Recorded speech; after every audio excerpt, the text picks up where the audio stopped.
Hello dear friends, यहाँ जो grafting का जो पेड़ मैं आपको बताने जा रहा हूँ, यहाँ बार्क ग्राफ्टिंग है। लगभग 8 साल का, यहाँ 7 से 8 साल का पौधा था, तो क्वालिटी बेस्ट नहीं थी, इस वजह से इसे बार्क ग्राफ्टिंग मैंने की थी अक्टूबर माह में।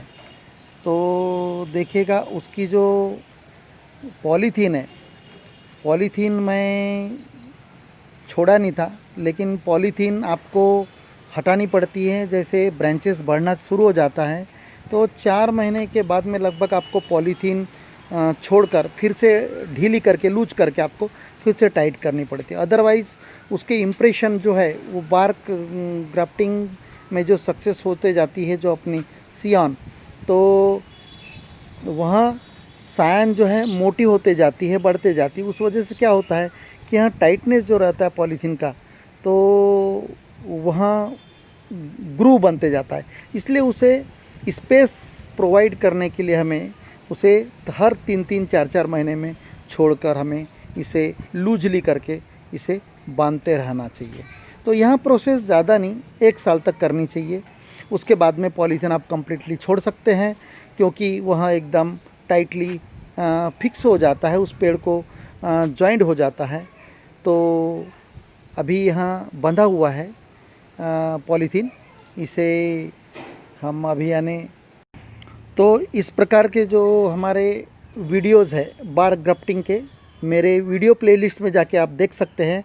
सक्सेस वीडियोस का डिस्क्रिप्शन मैंने डाल चुका हूँ इसके पहले। तो आप इस प्रकार एक ही पौधे पर साइज़ देखकर, उसका विड्थ देखकर आप बार ग्राफ्टिंग कर सकते हैं। तो इस प्रकार आप एक बेकार वेराइटीज़ के आम के पेड़ को तन से, यानी फ्रॉम द सॉइल और ग्राउंड लेवल से न काटते हुए, आप अगर से उसे अपने हाइट के अनुसार, आप किस हाइट से आपको कटवा कर बांधने का है। अगर से आपको लगता है गार्डन आपका एकदम यानी ब्रांचिंग ज़मीन लेवल से होना चाहिए, तो आप इसे 2 फीट पे से भी काट कर बार ग्राफ्ट कर सकते हैं, ताकि उसे आप फिर सॉइल फिलअप करके चबूतरा बना करके उसे फाउंटेन टाइप का आप सेप प्रूनिंग करके दे सकते हैं, ताकि इन फ्यूचर अगर से उसकी ब्रांच बड़ी होती है तो तूफान से लुढ़केगी नहीं। लेकिन कंसिडर करो ये कि अगर से आपके कोर्ट यार्ड में है और आपको ऐसा लगता है कि उसके नीचे से आपको जाना आना है या टकराने नहीं चाहिए, तो ऐसे वक्त में आप अपने यानी सुविधा के अनुसार आप 4 फीट पे से, 5 फीट पे से, 6 फीट पे से कट कर सकते हैं। उस प्रकार आप वैरायटीज़ चेंज करके आप नई वैरायटी ले सकते हैं। तो इसका प्रिकॉशन किस प्रकार लेने का यह मैं बता चुका हूँ। तो यहाँ 6 महीने का पुराना ग्राफ्ट है ये। तो मित्रों, आपको समझ में आ जाएगा इसकी ग्रोथ किस प्रकार होती है। तो आपको लगभग यहाँ 3 साल के बाद में या 2 साल के बाद में फ्रूटिंग देना चालू हो जाएगा। तो यहाँ एक वीडियो और आपको बताना चाहता हूँ। यहाँ भी लगभग 10 से 12 साल पुराना पौधा था, और यहाँ जो दिख रही ब्रांच हाथ जैसी मोटी देखिएगा, वो नई टाइप की, उसके ऊपर 2 ब्रांच है। तो एक में वी ग्राफ्ट किया हुआ है जो छोटा वाला है, और एक बड़ा वाला जो हाथ जैसी मोटाई वाला है वो बार्क ग्राफ्ट है। तो मित्रों देखिएगा, यहाँ भी, यह 1.5 वर्ष पुराना है, यह दशहरी की है, तो 1.5 वर्ष पुराना है। तो आपको समझ में आ जाएगा 1.5 वर्ष में।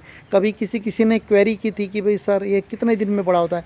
तो मित्रों ये डिपेंड करता है आपके पेड़ की फूड सप्लाई क्वालिटी पे, और आपकी सॉइल पे भी डिपेंड करता है। तो आप देख सकते हैं कि 1.5 ईयर यानी लगभग यानी 18 महीने में आप उसका देखिएगा मोटाई कितना हो गया है, हाथ जैसी मोटाई हो गया है, और उसकी ब्रांचिंग देखिएगा। तो मित्रों 3 वर्ष में करीबन इससे डबल ब्रांचिंग हो जाएगा, और लगभग जब फ्रूटिंग होगी तो 50 किलो, 40 से 50 किलो आम ईजीली इस ब्रांच से निकल सकते हो। तो इस प्रकार अभी यह जो हमारे मित्र हैं, इन्होंने ऊपर से कटवा के यहाँ कलमें जो है, लगभग यहाँ पर 10 से 12 कलमों को बांधा गया था, मात्र 3 सक्सेस हुई थी इस पे मित्रों। तो कोई ज़रूरी नहीं, वो डिपेंड करता है आपके स्किल पे और आपकी